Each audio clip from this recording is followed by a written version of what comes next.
منګ چې کومه دی دا سبق رسولی و د کوم ځای پورې د حاله پورې.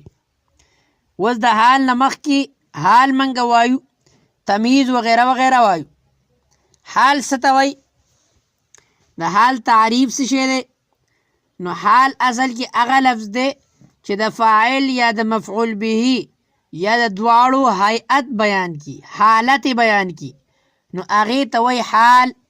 لکه جاءنی زیدن، جاءنی الراکب. وس جاءنی زیدن الراکب، نو راکب دلته د فاعل هیئت بیانوي، حالانکه جاءنی زیدن الراکب دلته چې کومه دی حال نه دی بلکې د فاعل صفت دی، د فاعل جاءنی زیدن الراکبو، راکبو. نو جواب دا دی چې ګوره دلته یو قید محذوب دی. هغه قید دا دی چې حال داسې هیئت بیانوي چې په صدور فعل یا د وقوع فعل په وخت کې بیا موندی شي. د صدور فعل یا د وقوع فعل په وخت کې پوه نه شوئ؟ تاسو پوه شوئ؟ جاءنی زید راکبا، زما خواته زید رالی په داسې حال کې چې هغه سوارو. نو راکبا حال دی د زید چې کومه دی د فاعل حالات بیان کو د دې د راتلو په حالت کې، د دې د راتلو چې د راتلو په حالت کې دا سوارو. پوه شوئ؟ د فاعل او په مفعول کې کله فاعل او مفعول کې تعمیم وي، یعنی فاعل چاہے لفظی وي یا معنوي وي. که لفظي حالات به کله بیانوي او کله به د معنوي حالات. دقه شان په مفعول کې هم تعمیم دی، چاہے مفعول لفظي وي چاہے مفعول د فاعل معنوي. مثال ده زید فی الدار قائما، نو زید فی الدار قائما پدې کې قائما حال له د فاعل معنوي نه، فاعل معنوي نه. لکه زید استقر فی الدار، زید استقر، او د مفعول معنوي نه هم کله به حالي. لکه هذا زید قائما، نو هذا قائما دا چې کوم دی د زید نه حال دی او زید دا مفعول معنوي دی.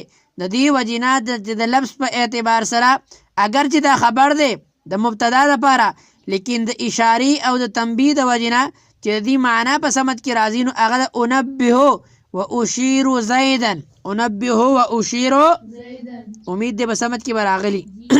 حال به همیشه نکری او ذوالحال به همیشه سی معرفی، حال به همیشه نکری او ذوالحال به همیشه معرفی. که ذوالحال نکره وه نو په حال باندې مقدم کول واجب دي. لکه جاءنی راکبا رجل، جاءنی راکبا ولی مقدم کول واجب دي؟ ځکه که چېرته موږ مقدم نکو نو د موصوف صفت سره به التباس لازم راشي، د موصوف صفت سره به التباس لازم راشي. پوه نه شوئ تاسو؟ کله نا کله څنګه چې حال مفرد کېدی شي دقه جن حال چې کومه دی جمله خبریه هم کېدی شي. لکه څنګه چې فاعل او مفعول مفرد حالات بیانوي، دقه شان د فاعل او مفعول کله جمله هم حالات دقه شان حال به منزله خبر دی. لکه څنګه چې مبتدا مفردی جمله هم کېدی شي او مفرد هم د مبتدا دپاره خبر مفرد هم کېدی شي او جمله ما. دقه شان د ذوالحال دپاره حال مفرد هم کېدی شي او جمله ما. جمله بیا عامه ده، جمله خبریه، جمله اسمیه یا جمله فعلیه، جمله اسمیه یا جمله فعلیه. لکه جاءنی زید و غلامه راکبون، و غلامه نو غلامه راکبون دا حال له پورا جمله او جمله اسمیه ده کنه، جمله اسمیه ده. او دغه جاءنی زید و یرکب غلامه، و یرکب دا جمله فعلیه ده او خبریه ده او حال واقع کیږي او څه واقع کیږي لیکن د جملې حال واقع کېدو دپاره درې شرطونه دي. نمبر 1 ذوالحال به نکیرای، ذوالحال به. نمبر 2 جمله خبریه به انشائیه به نہیں. نمبر 3 د جمله حالیه کې به یو رابط ضروری یو عائد به که عائد یا رابط نو نو بیا به حال واقع کېدی کله نا کله. د حال عامل حذف کول د قرینې د وجې نه جائز دي لکه سالما غانما. سالما د حال دی دا څه دی اصل کې د دې عامل محذوب ته ای ترجو سالما غانما ترجو سالما. پوه نه شوئ تاسو تمییز څه ته وایي؟ نو تمییز اصل کې تمییز هغه اسم نکره ده.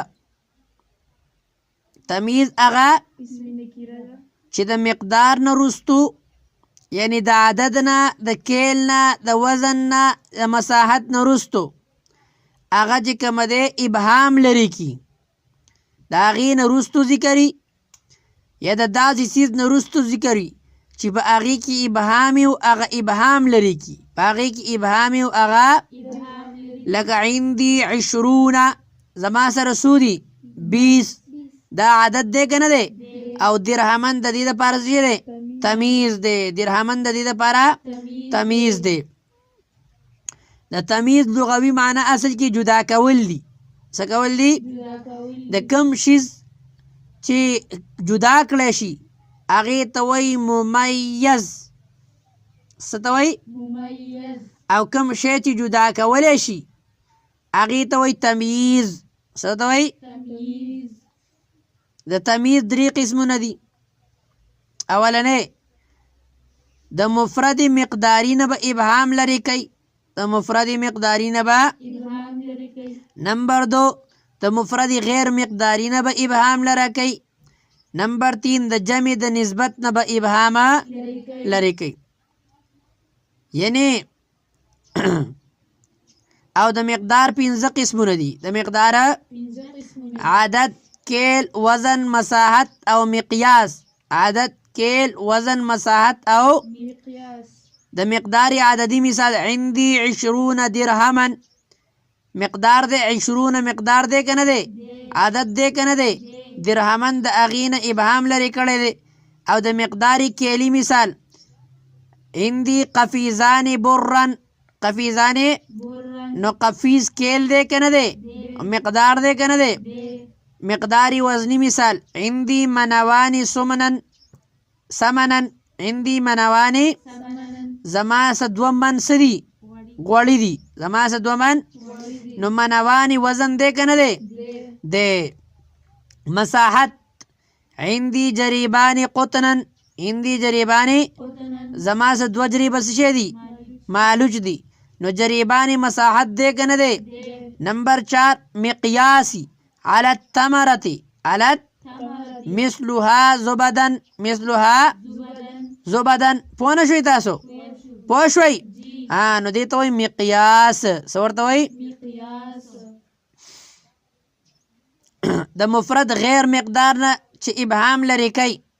د غیر مقدار نه مراد دا دی چې د مقدار 5 قسمونه نه وي.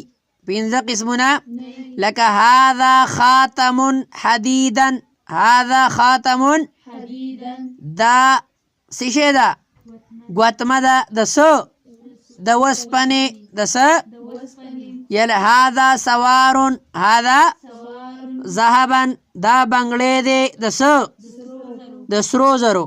نو ګوره اوس دا د مقدار په 5 قسمونو کې شته نه چې نشته نو دې ته وایي غیر مقدار.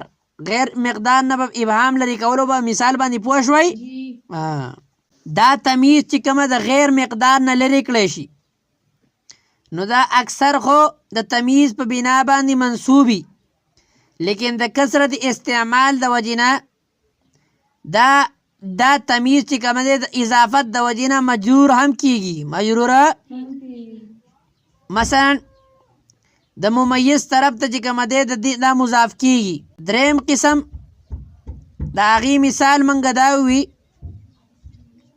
چې کله د جمع د نسبت نه ابهام لري کی د جمع د نسبت نه د جملې د نسبت نه ابهام لري کی لکه طاب زیدون طاب د طاب نسبت شوی زید طرف ته او نفسا د هغې ابهام لري کړی دی که نه دی لري کړی یا طاب زیدون طاب ابن طاب زیدون نو د طاب نسبت شوی زید طرف ته ابن هغه لري کړی دی که نه دی لري کړی ها